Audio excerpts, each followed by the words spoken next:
Good morning students. आज अपन बात करेंगे यूनिट नंबर 4 की, जिसमें डिज़ाइन प्रिंसिपल्स की बात कर रहे हैं बेसिकली। तो डिज़ाइन प्रिंसिपल्स की अगर बात कर रहे हैं तो किस तरीके से इफ़ेक्टिवली मैं डिज़ाइन कर पाऊँ। तो डिज़ाइन करने के लिए, मुझे इफ़ेक्टिव डिज़ाइन करने के लिए या बेटर आउटपुट मुझे चाहने के लिए मैं क्या करूँगा, मुझे कुछ प्रिंसिपल्स या सेट ऑफ रूल्स चाहिए।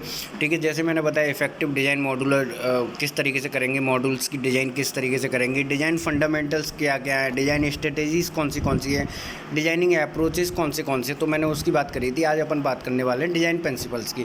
तो बेसिकली डिज़ाइन प्रिंसिपल्स यहाँ पे लिखा है कि the goal of the good software design is to satisfy the requirement of the customer. जो मेन जो गोल रहता है गुड सॉफ्टवेयर डिज़ाइन का, वो बेसिकली क्या रहता है कि जो रिक्वायरमेंट्स आई हैं कस्टमर की तरफ से, उनको सेटिस्फाई अगर कर दे तो अपन बोल सकते हैं कि ये अच्छा डिज़ाइन करा गया है। तो बेसिकली ये डिज़ाइन किस तरीके से, अगर जब मैं प्रिंसिपल्स की बात करता हूँ तो प्रिंसिपल्स में यही बताया जाता है, यही अपन देखेंगे कि रिक्वायरमेंट सेटिस्फाई हो रही है कि नहीं हो रही है, इफ़ेक्टिवली डिज़ाइन हुआ है कि नहीं हुआ है, कोई कॉन्सेप्चुअल एरर की बात कर रहे हैं वो आ रही है कि नहीं आ रही है। ऐसा तो नहीं कि एरर जब डिज़ाइनिंग करने के बाद जब मैंने कोडिंग किया तो भर के आ गई, तो ऐसा नहीं होना चाहिए। ठीक है, so there should be some design principles which can lead the software engineer to achieve a good design product. यानी कि मैंने बताया कि जो गोल रहता है अच्छे सॉफ्टवेयर डिज़ाइन का, वो बेसिकली रिक्वायरमेंट्स को सेटिस्फाई करना चाहिए। अगर ऐसा करने के लिए अपन को क्या करना पड़ेगा कि कुछ प्रिंसिपल्स यूज़ करने पड़ेंगे जो सॉफ्टवेयर इंजीनियर यूज़ करेगा उनको, to achieve a goal design product. ठीक है, तो उसके लिए डेविस है suggested a list of design principles. मतलब कुछ जो डेविस साइंटिस्ट थे उनने सजेस्ट किया कुछ लिस्ट ऑफ डिज़ाइन प्रिंसिपल्स की, जो कि नीचे दी गई हैं।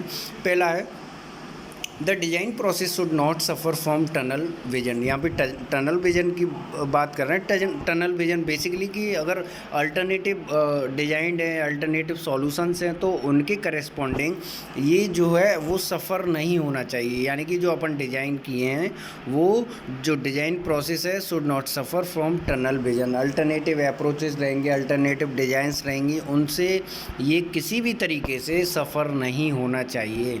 ठीक है, तो डेविस आपने ये बताया कि जो प्रिंसिपल है, पहला उनने सेट ऑफ डिज़ाइन प्रिंसिपल्स दिए, जिनमें से एक ये था कि जो अपन करेंगे वो किसी भी तरीके से सफ़र नहीं होना चाहिए। ठीक है, दूसरा है the design should be traceable to the analysis model. यानी कि अपन जो भी करेंगे उनके लिए कोई ना कोई तरीका हो, कोई ना कोई टूल हो, जिससे अपन उसका प्रोग्रेस चेक कर पाएँ। दूसरा, रिक्वायरमेंट्स सेटिस्फाई हो रही हैं कि नहीं हो रही हैं उस पर्टिकुलर डिज़ाइन मॉडल से। तो उसके लिए अपन को क्या करना पड़ेगा, एक कोई ना कोई तरीका, कोई ना कोई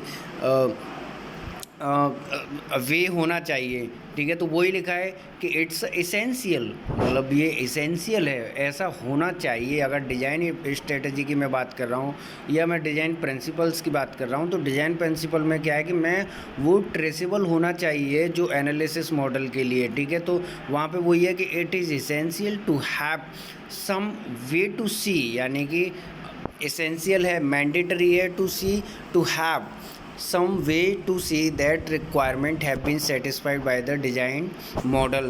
हो रही हैं कि नहीं हो रही हैं, इसके लिए अपन को एक तरीका होना चाहिए, कुछ ना कुछ होना चाहिए। ठीक है, तीसरा है the design should not reinvent the wheel. ठीक है, यानी कि अगर मैं इन जनरल बात करूं तो अपन जो पुराने आइडियाज़ हैं उन पे टाइम वेस्ट नहीं करेंगे, अपन नए आइडियाज़ को देखेंगे, नई चीज़ों को देखेंगे।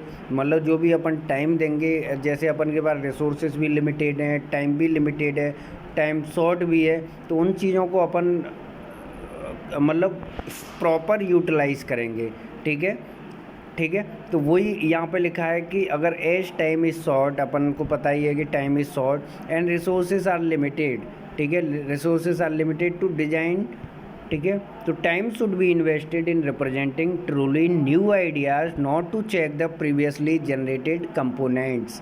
मतलब मैं बार बार उन्हीं को, जो प्रीवियसली जनरेटेड कंपोनेंट्स हैं, मैं उनको बार बार टाइम देता रहूं, उनको चेक करता रहूं। तो ऐसा नहीं होना चाहिए। अपन जब बात करेंगे तो उसमें नए नए आइडियाज़ की बात करेंगे, नए नए टेक्नोलॉजी की बात करेंगे। ठीक है,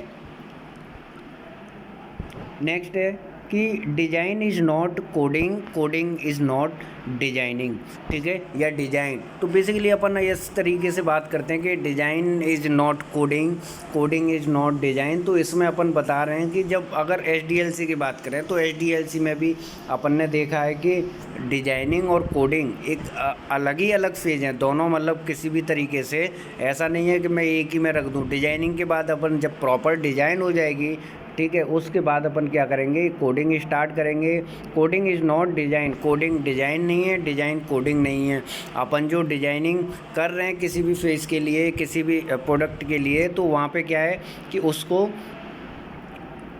डिजाइन करने के बाद मैं उसको कोड कर पा रहा हूँ। यानी कि डिजाइनिंग में ऐसे समझ सकते हैं कि डिजाइनिंग में मैं क्या दे रहा हूँ, एक सूडो कोड दे रहा हूँ मैं, है ना, फ्लो चार्ट दे रहा हूँ, उसका इम्प्लीमेंटेशन। अगर कोडिंग की बात करें तो कोडिंग में एक पर्टिकुलर प्रोग्रामिंग लैंग्वेज होती है जिसमें मैं क्या करूँगा, उसको इम्प्लीमेंट करूँगा। तो बेसिकली डिजाइनिंग आप समझ ही गए होंगे कि डिजाइनिंग में मैं क्या कर रहा हूँ, डिजाइनिंग में मैं अपना फ्लो चार्ट वगैरह बना रहा हूँ, सूडो कोड बना रहा हूँ, ईयर डायग्राम, यही सब है, यही सब बना रहा हूँ। उसके बाद रियल इम्प्लीमेंटेशन मैं कर रहा हूँ कोडिंग पार्ट में।